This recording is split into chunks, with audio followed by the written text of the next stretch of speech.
Hi, folks. We are back. This is workshop number 2 for Saturday of the Wellness Week. This is the Winter Wonderland Wellness Week. This is the one we love the most. And these 2 days have been jam packed. And today it's our pleasure to bring in for the very first time a great young practitioner out of Connecticut. I've been to his clinic, the Roots Natural Wellness Center. I love the name Roots. Gets get to that root cause, and that's exactly what Dr. Zachary Moran does. They have a large wellness center, all kinds of different modalities up there. And Dr. Moran, he specializes in infectious disease, Lyme disease, root causes for these things.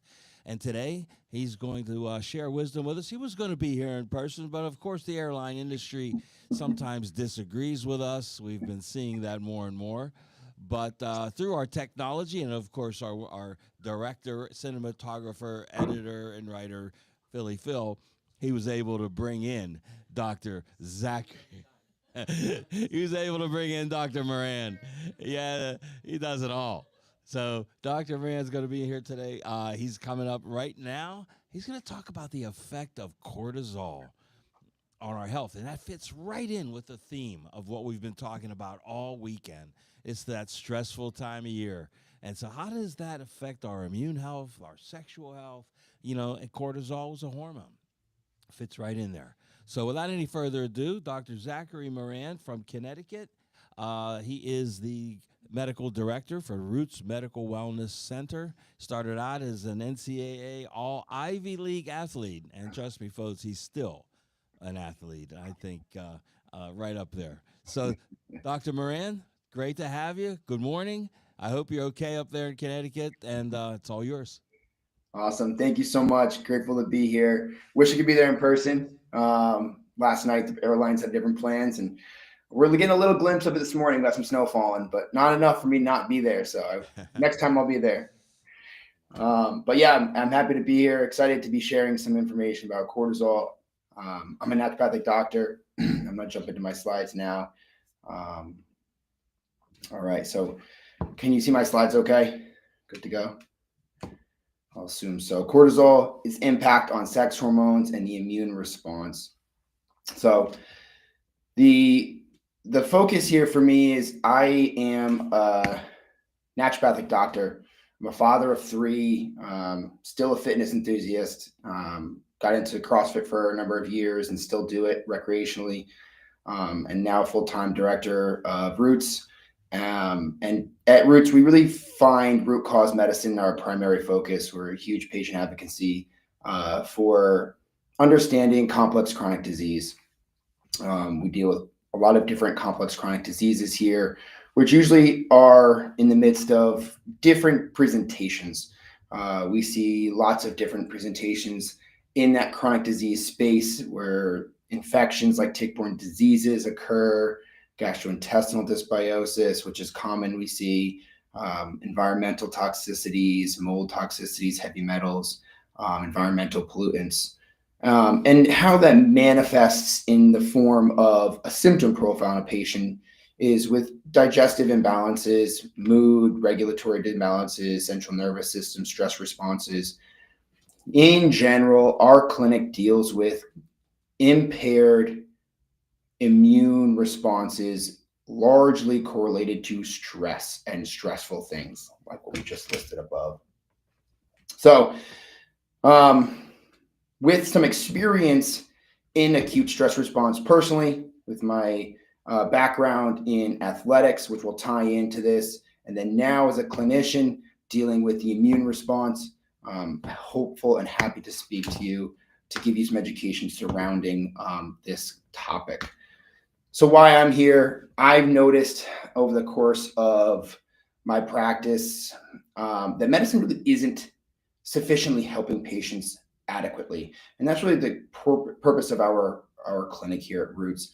We want to reteach and relearn patient care, starting with educating patients. We want to basically inform patients of not only how to advocate for themselves and their health, but how to direct that advocacy. How are we going to improve that function and your health. Because unfortunately, the medical system is not doing it adequately. And I think being part of these organizations, these educational pieces, I think are a game changer, and it's really what we need to be doing on a large scale.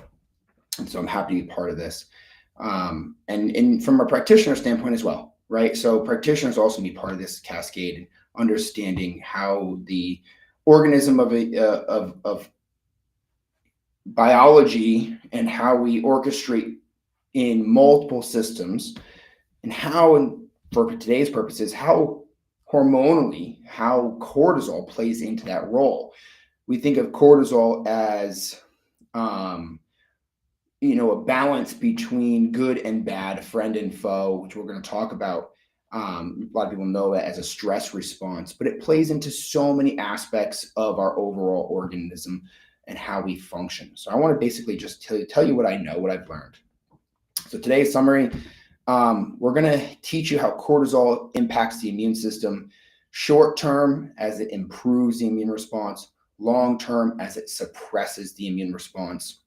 And then we're going to teach you how it affects the sex hormones, testosterone, DHEA, estrogen, progesterone.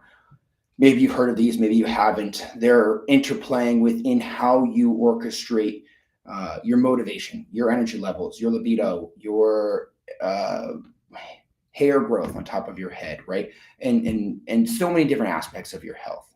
So we want to feel good, right? We want to modulate our cortisol response in a positive way. We want a strong immune system, but not an overactive immune response. So we're going to teach you about that today. So understanding cortisol, friend or foe. Most of us hear cortisol and we immediately think, wow, that is a bad thing. But in reality, it is a very beneficial thing. Cortisol is an essential part of our function and our physiology. If we did not have cortisol, we probably wouldn't be doing very well. So cortisol is really good for giving us the physiological functions of metabolism, blood sugar regulation, blood pressure regulation, an immune response. It actually correlates a lot with our brain function and our cognitive function. So let's start from the top. Where is cortisol produced? Well, cortisol is produced from the adrenal glands, which sit above the kidneys, and they're responding to a stimulus of stress. And they're regulating our physiology based upon that stimulus. And we envision stress in a variety of ways, whether that's an external stress, an internal stress, whether that's a work deadline, whether a bear is chasing us. That stress response is going to fluctuate in severity and duration, and every person is going to perceive that stress response differently, right? So we can have someone who's being chased by a bear who the rightful response would probably be run and high cortisol. And then you can have people who are like, well, I'm a wildlife guide, and being around bears is normal for me, and I don't have a stress response to that. So a lot of cortisol is perceived based upon our exposure and how we're used to regulating that cortisol. Cortisol is also a diurnal process. So what that means is that cortisol is supposed to peak in the morning. If you look at cortisol on a curve, usually within a few hours of waking, you have a high cortisol response. That's a stimulus to waking. Bright lights, sounds, smells. It's a stimulation to wake up, respond to the day as it wakes up. And as you wake up, and then throughout the day, you're supposed to have and maintain cortisol at a decent level. And then into the evening, you're supposed to have a suppressed, decreased cortisol response that allows for bedtime, rest, and full recovery. So we want that pattern. Modern times have brought imbalances to that pattern. And a lot of people speak to like blue light as part of that cascade, where that's affecting some of our circadian rhythm. And so exercise plays a role. There's a lot of variables that play a role within that cortisol cycle. We're going to talk about how to modulate those cortisol patterns. Dr. Moran, so seasonally, Yeah. it's even harder to moderate it, right? I mean, you mentioned getting up in the morning, bright light, getting your getting stimulated. These days during the winter, we're waking up, it's dark out. So how does that affect when cortisol activates? Yeah. So another big variable, right? So Pittsburgh, Connecticut, we're dark by 5 p.m. right at this point in time, and the sun sometimes doesn't come out at all day long, and that's part of the need to have additional cortisol regulation outside of just lights. In my office, I use different wavelength lights to mimic that process, right? So, cortisol is something that you can manipulate for the better based upon your environment. I advocate, and we'll talk about this later, how getting up with movement in the morning can be essential for upregulating cortisol. Eating in the morning is actually essential for upregulating cortisol. And so we want to kind of play into the idea that we want to put a lot of our effort, our activity, our stress responses earlier in the day to mimic that cortisol response. Doc, well, then how would you address that with people that practice some sort of fasting, Yeah. intermittent fasting, when they're not eating their first meal till 11 or 12 o'clock? Yeah, good question. I get it a lot. A lot of people nowadays do not have metabolic flexibility, which is a term we use in that you're able to switch between different fuel sources, glucose, fats, ketones, proteins to use as fuel. If you are unable to maintain different fuel sources, it's not just blood sugar that you're relying on consistently. If you get dizzy, if you don't eat, if you get lightheaded when you don't eat, you're probably not metabolically flexible, right? And so what we want to do is if you're not capable of going without a meal without feeling a negative side effect, you're probably not able to fast because you are so reliant on cortisol and imbalance in blood sugar. You actually want to be able to support your adrenal glands in a positive way, which we'll talk about later, in order for you to be able to fast. And if you wanted to intermittent fast, I would advocate for it being later in the day versus earlier in the day. So that's kind of some nuance there, but a lot of people right now, I don't advocate for fasting long term. And if you are going to fast, I advocate for it later in the day so that you match up with your circadian rhythm. So, in other words, you want to start your fast like earlier in the evening, so that by the time morning runs around, you're already at the far end of the fast. Yeah, the average American consumes close to 25% of their calories after dinner.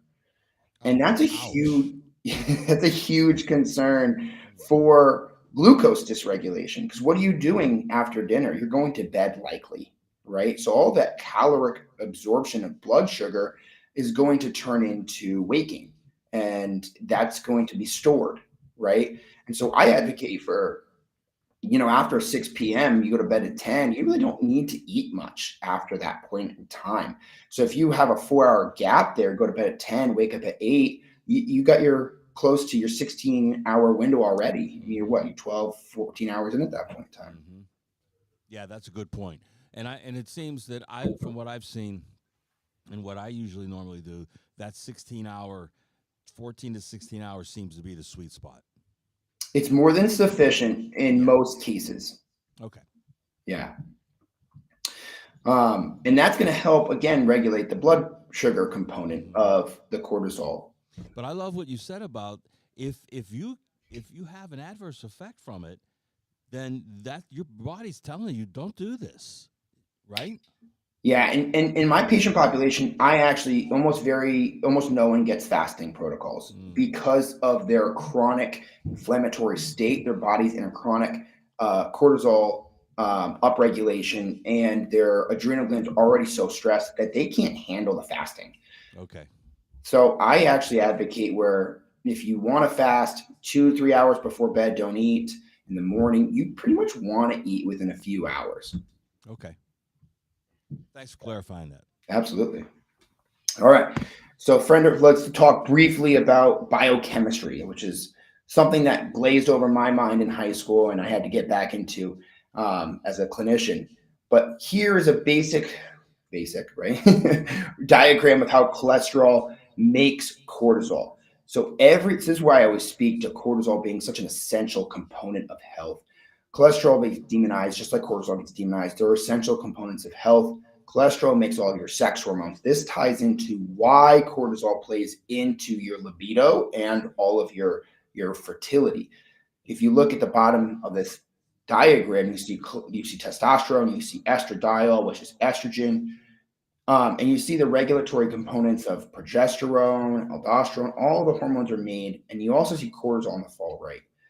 Based upon your resources, which you see on the left hand of the screen, how much cholesterol you have, how many raw materials you have, vitamins, nutrients, and minerals, can you make all of your hormones adequately? Are you only, based on your raw materials, able to make a few hormones? And where are you promoting your hormone cascade? So if you're in a stress state, you're going to push away from sex hormones like testosterone and estrogen. If you're in a stress state, you're going to go into that cortisol pathway. That's why rest and relaxation, and usually vacations, lead to good fertility, because you're no longer pushing a cortisol pathway. Like, say, going to a tropical climate in the wintertime? Most of my infertile patients, I send them on vacation. All right. So kind of getting into the weeds here a little bit, cortisol and the stress response. The cortisol gets stimulated by the brain, called the hypothalamus, a portion of the brain. It sends that signal to another part of the brain called the pituitary, which regulates who gets the signal to do what. The pituitary sends out signals to either make your sex hormones, your stress hormones, in different places in the body. And when you're in an acute stress response, like that bear analogy, being chased, you're going to mobilize energy. You're going to mobilize glucose. You're going to get alert. You're going to get awake. You're going to be, I am ready to either fight or flight during that stress response. And the non-essential aspects of the body are going to be suppressed. And that's key for us to recognize.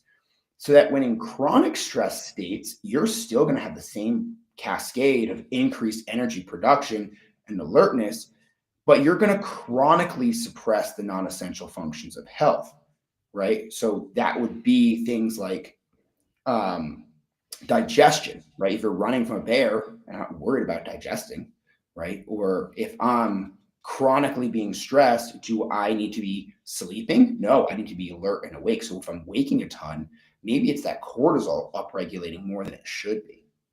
So those are considerations that we want to make with long-term stress responses. Now, this wasn't, this was an addition I wanted to make into the presentation of how blood sugar is connected to the stress response. And I think it's just so applicable for all patients and for all people to just understand. The acute stress response, you want to think exercise. So I go exercise, it's stress on my body, it increases my blood sugar, muscles get active, my performance improves. So I exercised this morning before this presentation because I wanted good cognitive performance. And then it also suppresses appetite acutely. But if you look at the chronic stress cycle, think about steroids, think about prednisone, think about being in a chronic high glucose state. You're going to have insulin resistance. You're going to gain weight. You're going to have fatty liver. You're going to have visceral adipose. You're going to have increased appetite because you're in chronic cortisol demand.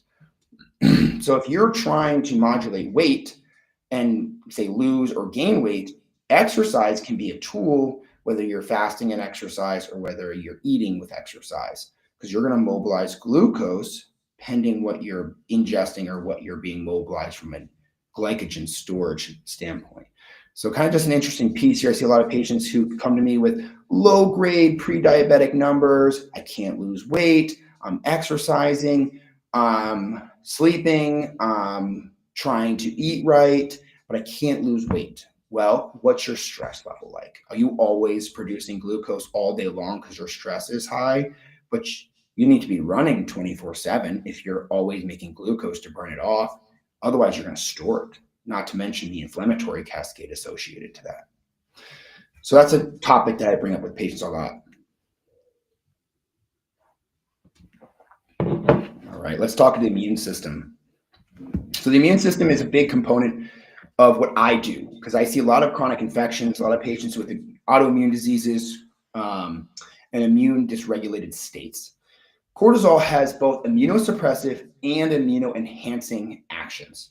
It will enhance your immune system's function short term. I get a cold, it's a stress on my body. It's going to increase my immune activity.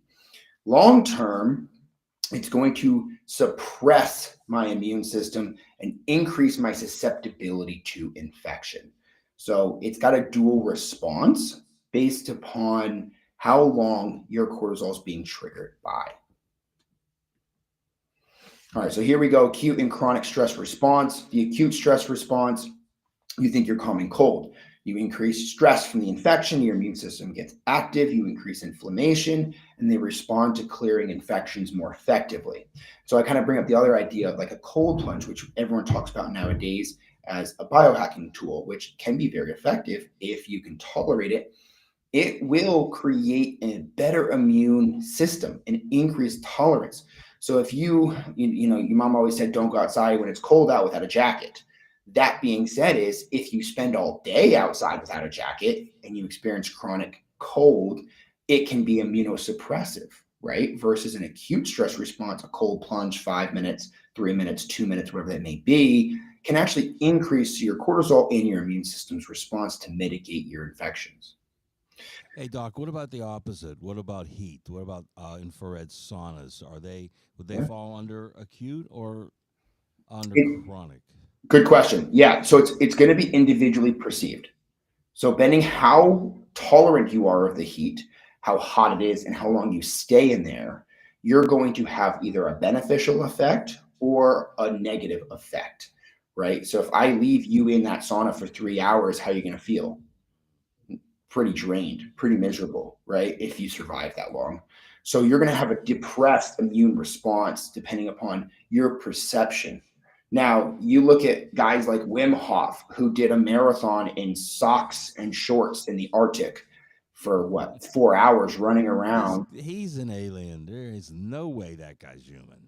His stress response has adapted to the cold. That's definitely alien-like behavior, and it's just a perception problem, right? So, what's your perception of cold? And that's why I always, and we'll talk about this later, is one of the tools you can use is how do you perceive stress and how can you modulate that perception? Is that a breath work tool? Is that an ability to increase your perception of your reduced stress response? So I think that a lot of people have an individual response to a lot of these different things based upon what their body's tolerating and not. Mm-hmm. And then, like the chronic presentation of stress responses, I think sleep deprivation is an easy tool to think about. If you're chronically sleep deprived, you're going to be in a chronic stress state. Cortisol is going to be pumping a lot longer than it should be throughout the day than if you're actually sleeping. You're going to see cognitive decline. I'm forgetting things. My memory's not good. I can't focus. Immune system starts tanking, get more sick more often. And then you end up chronically getting more susceptible to things like autoimmune diseases and such. All right, so just to hammer this home, the acute effect on cortisol, the acute effect of cortisol on immunity, you're going to have enhanced activity through different mechanisms like cytokine responses and such. And then I always wanted to tie in how it affects the cardiovascular system as well. Again, think about exercise, increased heart rate, increased blood pressure, increased energy, increased circulation. Cortisol works with other hormones to enhance your body's normal functioning rate. Your metabolism goes up, cortisol goes up, and metabolism improves. Chronic cortisol, however, cardiovascularly has a 5-fold increase in cardiovascular death. So what we see is as your cortisol maintains a high level, you increase more pro-cytokine response, more inflammation. Your immune system gets weaker, but you maintain inflammatory cascades longer. And that inflammatory cascade can lead to increased blood sugar, hypertension, atherosclerosis, and other cardiovascular effects that can lead to detrimental effect. So we say stress kills or stress causes heart attacks or stress causes strokes. Yes, in reality, they kind of do. It's an indirect mechanism, but it does affect directly that end result. which is, they were right all along. Yeah. The other aspect of it is gastrointestinal. So I see a lot of patients with gastrointestinal concerns, because it's something uncomfortable, and they want to go to the doctor to resolve that problem. Not everyone goes to the doctor because they're tired. They go to the doctor because, hey, I can't, have a normal bowel movement, or my gastrointestinal system's a wreck.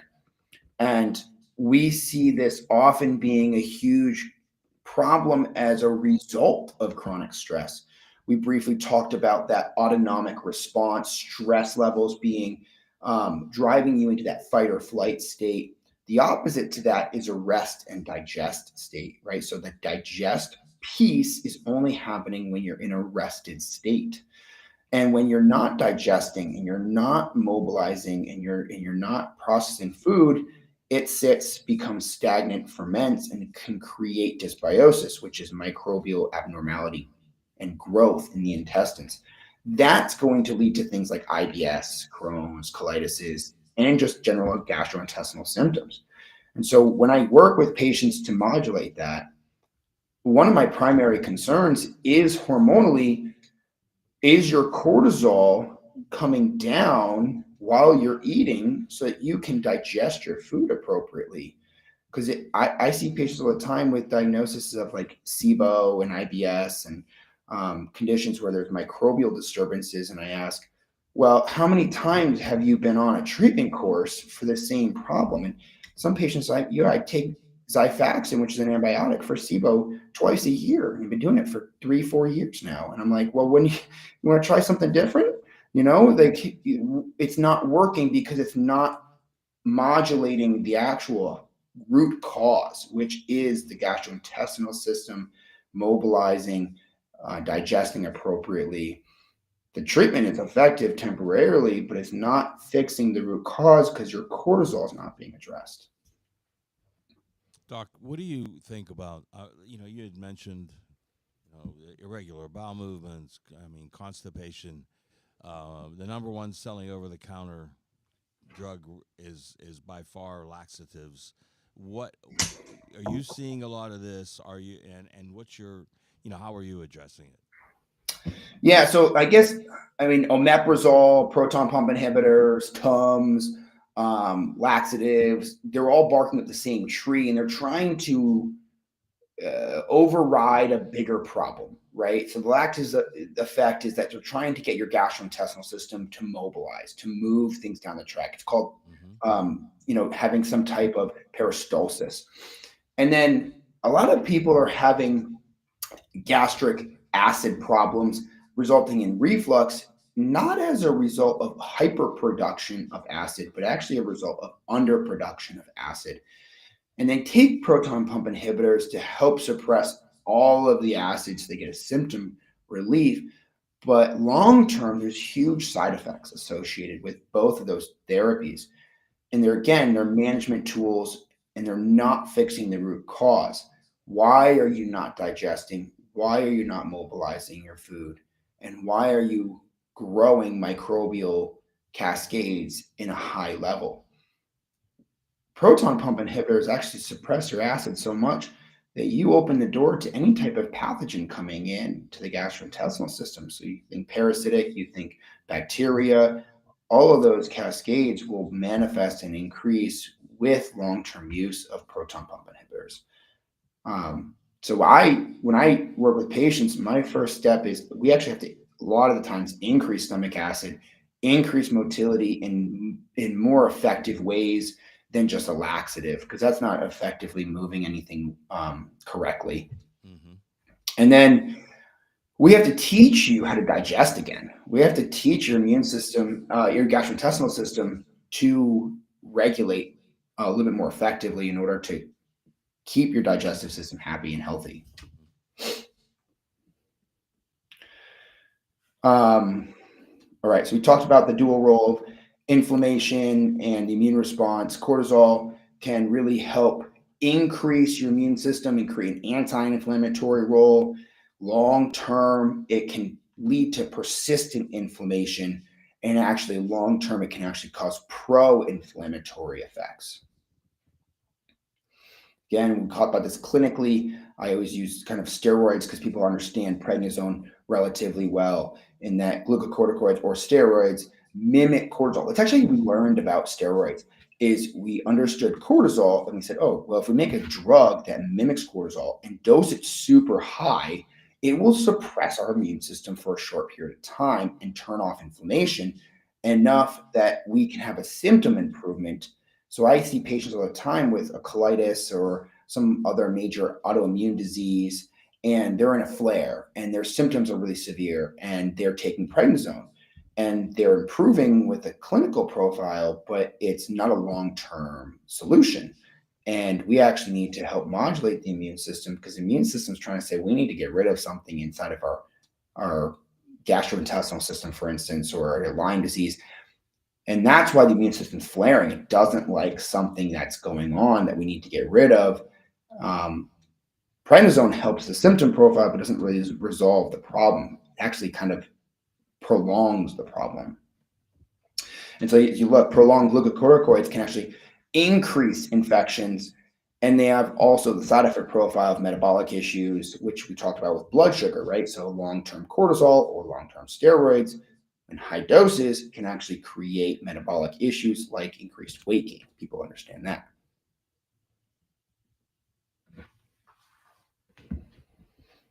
All right. So now we're going to tie in to sex hormones and how cortisol is going to play into sex hormones. We got a brief summary of that on the initial pages, that diagram, how all the cortisol, sex hormones and cholesterol sex hormones play together. This is an easier demonstration of it. You have kind of the pathway of the hypothalamus, pituitary, then it kind of decides, am I going to the adrenal glands? Am I going to the gonads, where I'm going to produce hormones, or am I going to produce cortisol? And so in this situation, it's kind of easy to see your body's going to prioritize with a signal which direction to go.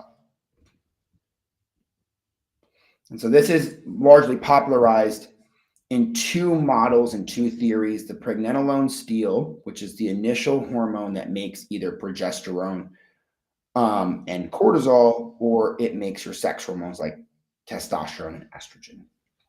And then you have a second theory of the HPA axis dysfunction. Both have validity.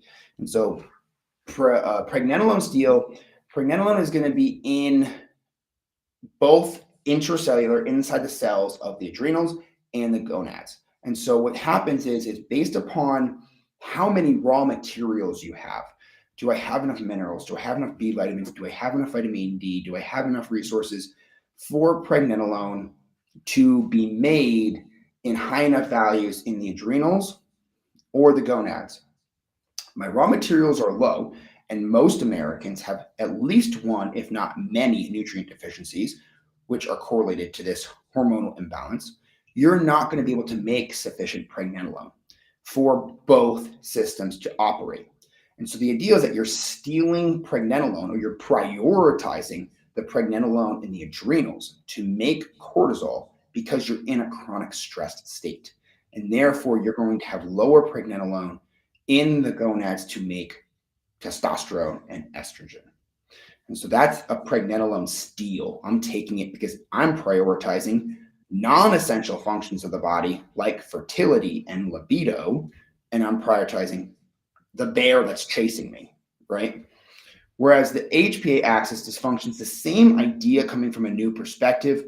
The brain is going to only tell the adrenals or the sex hormones who's going to be at work at any given time. If you're on the beach and you're relaxing, you can devote to libido. If you are in the woods and a bear is chasing you, you're going to devote toward the stress cascade. So both are active. All right. So a question then on supplementation or yeah, TRT, testosterone replacement therapy. You got a lot of people on that, Yeah. and that's really, and when you look at the cascade, it's at the very bottom of the Right. cascade. Mhm. So are they fundamentally doing this wrong by not addressing pregnenolone first, then DHEA, then the testosterone estrogen complex? The short answer is yes. Absolutely. Yeah. Short answer is yes. The number of patients I get, I measure testosterone every meal that comes in. Every male, just about 99% are low in testosterone for various reasons: nutrient deficiencies, stress cascades, poor sleep, blah blah blah blah blah.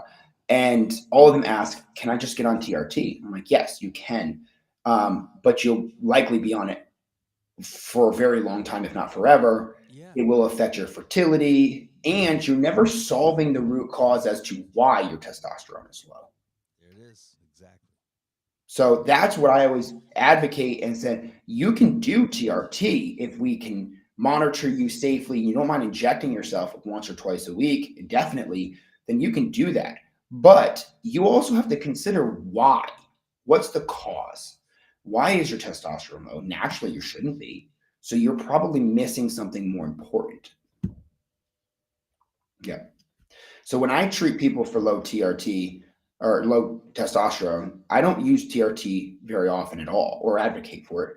I would rather, from a naturopathic standpoint, address root causes. Is your pregnenolone adequate? Are you too high in cortisol? And I have a very high success profile of bringing testosterone up because we're looking more comprehensively at the whole person. Exactly. Good. All right, so here's our long-term effect on sex hormones.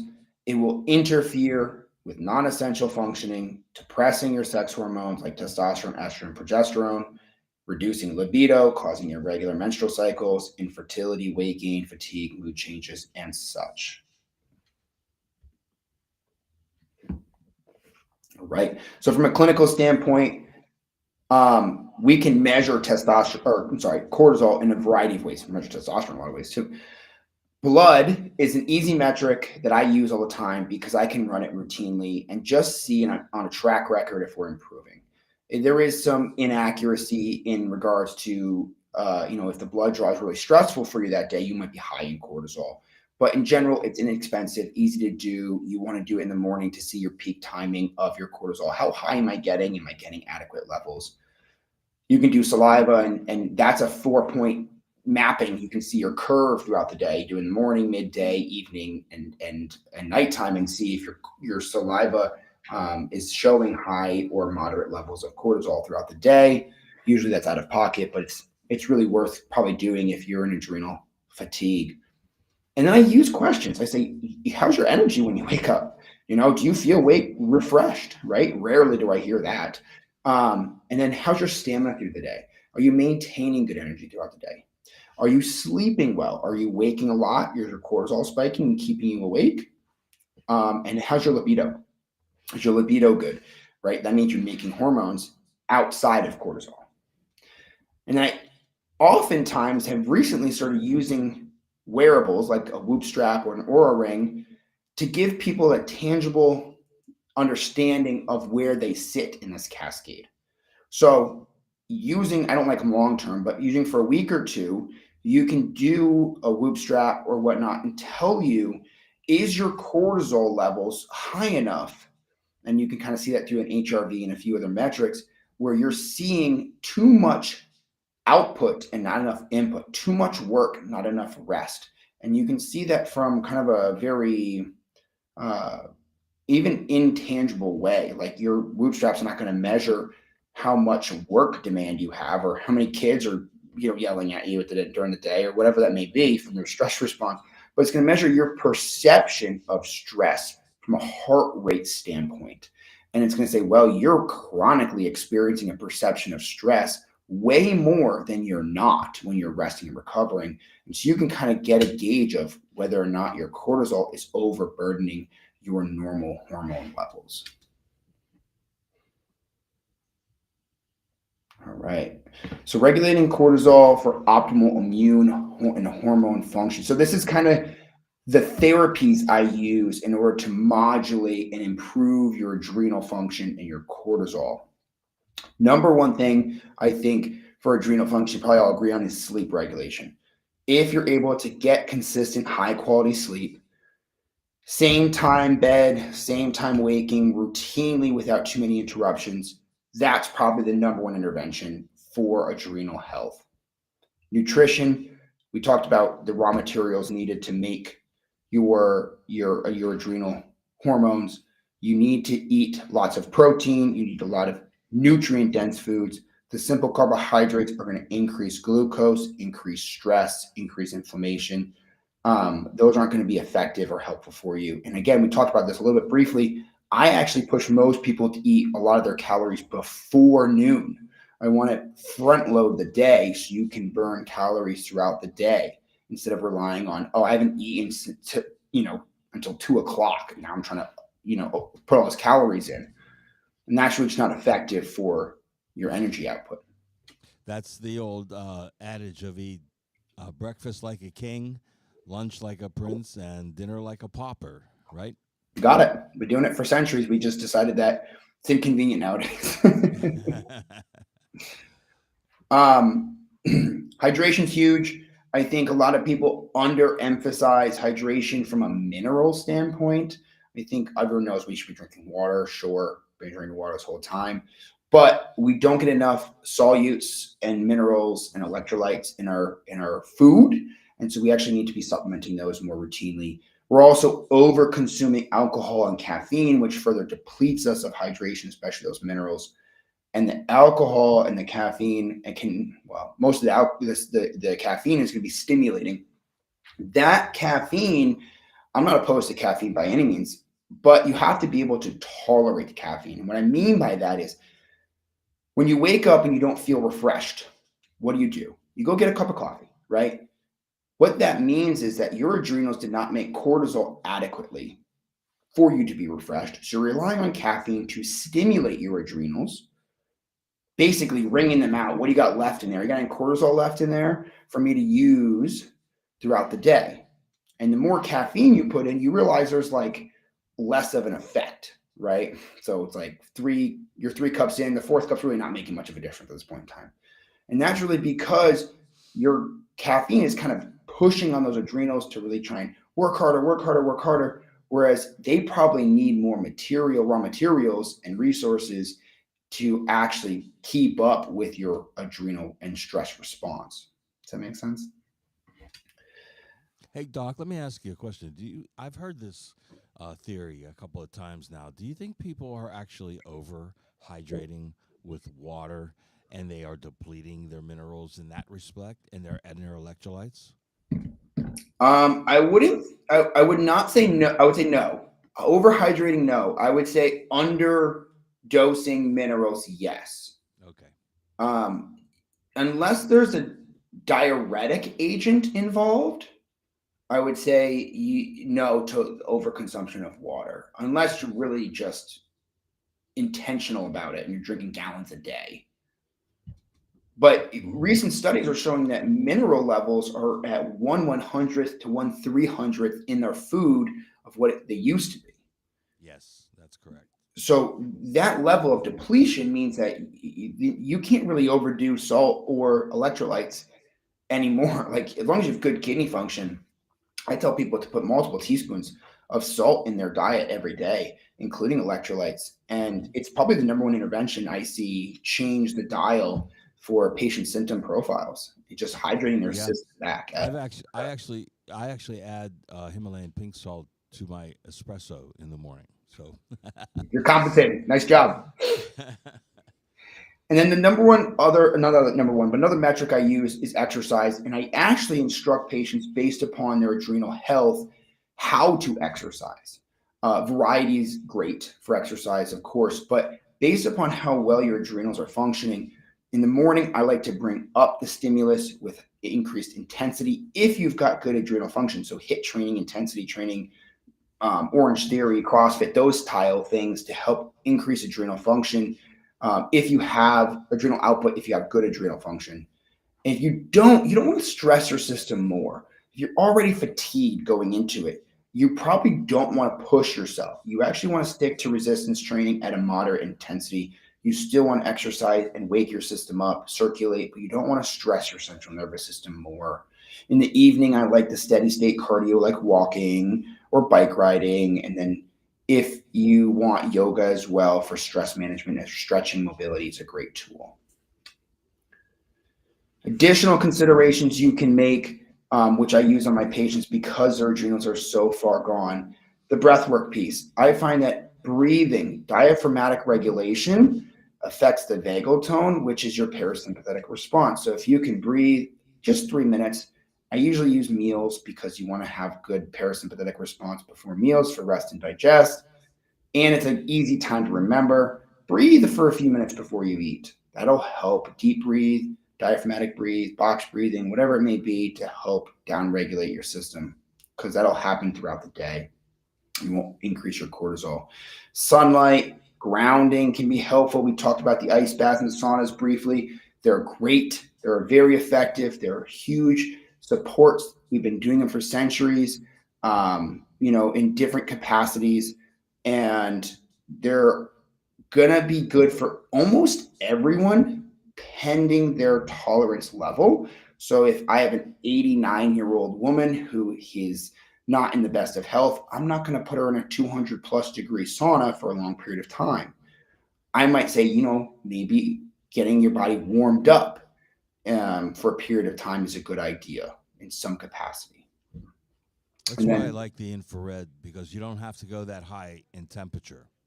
Infrareds are great. Yeah. Those are a strategy you can use for almost anyone. And it's getting duration. Can I do it for a minute? Can I do it for 5 minutes? Can I do it for 10 minutes? And I think what we always talk about with cortisol and for patients is we always talk about how do we drop cortisol? How do we reduce cortisol? How do we manage cortisol? I find that if you focus on the opposite, can we go and laugh? Can we go hang out with friends? Can we go to a comedy show? You're going to do the opposite of stress management, but you're going to have twice the benefit. I think people forget about that, right? So sometimes I'll tell them to go on vacation. Sometimes I'll tell them to go to a comedy show. It's not just, work, work, work. It's also play. Right. So from Nutritional Frontiers, I use a ton of variety to help fix these problems. And it's always individualized, but from a general standpoint, fueling the adrenals. What do the adrenals need to actually function, right, from a raw material standpoint? So in the morning, I give plenty of nutrition in the morning. So I like the Ultimate Shake. I'll pair it with usually a Power Fuel or Pros, maybe a Pro Reds or a Pro Orange, and I will give the plenty of resources to start the day. And it's usually in addition to breakfast. And then in the evening, I usually use magnesium or the Frontier Minerals with dinner to help with adequate mineral absorption, right? And I'll potentially even use both because I notice that most patients need a minimum of 300 milligrams of magnesium, depending the size of the individual. That can go up to 600 milligrams in some situations every day.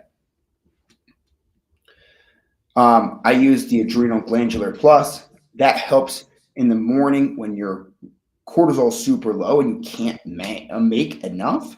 This will give you enough additional support to help increase your cortisol for appropriate waking response. Usually take earlier in the morning, so it mimics that normal cortisol rhythm. Within a few hours of waking, you can get that cortisol up. So that's really the game changer. And I'm pretty lenient with dosing. I usually start people at 1 capsule and I titrate up, and I'm going to titrate up until they hit the appropriate dosing demand. I had someone that needed 8 in the morning for a short period of time once.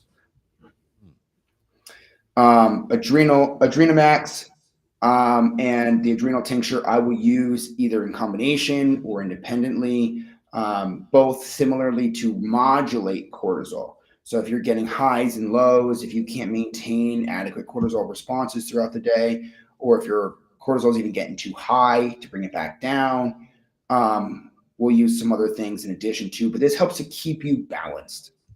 So this is my long-term strategies with people who are in chronic stress states.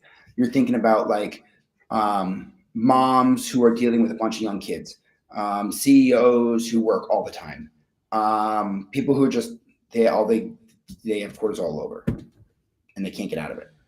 Doc, when do you usually when do you use Adrenamax and when do you use Adrenal Glandular? Adrenamax, I honestly use them often, sometimes in partnership. Okay. The Adrenamax I will use for someone who usually is making enough cortisol but can't regulate their cortisol. and they need additional support, meaning it's high and low, it's high, it's low, and they're just bouncing between a ton of stress responses. The adrenal glandular I will use more for people who are chronically suppressed. Hmm. Okay. There's benefits That's in what I thought. pairing. Yeah, we kind of tend to position them that way as well. The person that's burning the candle at both ends and just up and down, up and down. Your typical college student, for example, they're perfect for Adrenamax. Exactly. But long-term adrenal fatigue and stress, yes, the glandular is necessary to stimulate that gland into a good working process.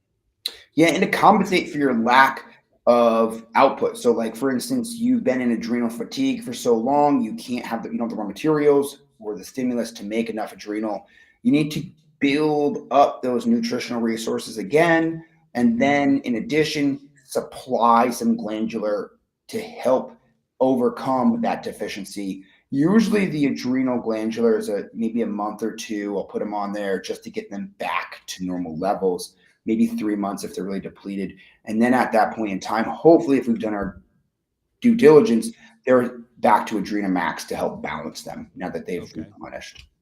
good protocol. Thanks. Now, the opposite situation, if you're in early stages of high cortisol, let's say you're under a chronic infection like tick-borne disease, and it's been 2 months that you're in that cascade, and you can't shake the infection. You're taxing your adrenals, you're taxing your cortisol, and it's high. It's high. It's high. It's high. You're not in the fatigue state yet, but you're just pushing, pushing, pushing. You need to get the anxiety down. You need to get them sleeping again, get them into a parasympathetic so your immune system can calm down and effectively treat the problem. Or any really high anxiety sympathetic state, I will use Calm Day, and I will use it in two capacities. I will use it as one capsule 2 to 3 times a day for maintenance to kind of reduce the anxiety state if it's chronic. And then I'll also use it during the day in 1 to 2 capsules on demand for a high stress response. And so that'll be in addition to that maintenance. If you feel like there's a really stressful event coming up or I'm hitting some panic, I will use Calm Day to bring that. And I've had tremendous success with Calm Day where I had someone who's on 2 or 3 SSRIs and they were still breaking through with panic attacks. And within 2 months, with the help of his prescriber, they were able to wean him off using a few of these protocols, including Calm Day and the adrenals. And that's all we had to do was fix his cortisol and perception of stress response. Um, Mm. and it was amazing response. And he will let Mm. me take him off Calm Day at this point. And then I'll use sleep time for the nighttime to help regulate circadian Yeah. rhythm, usually for a few weeks at a time to reset, get them into a restful state, get them regulating in their routine to get to bed on time. And then after that, usually sleep time as needed for either travel or sleep disturbances. I'll utilize pretty routinely. Mm-hmm.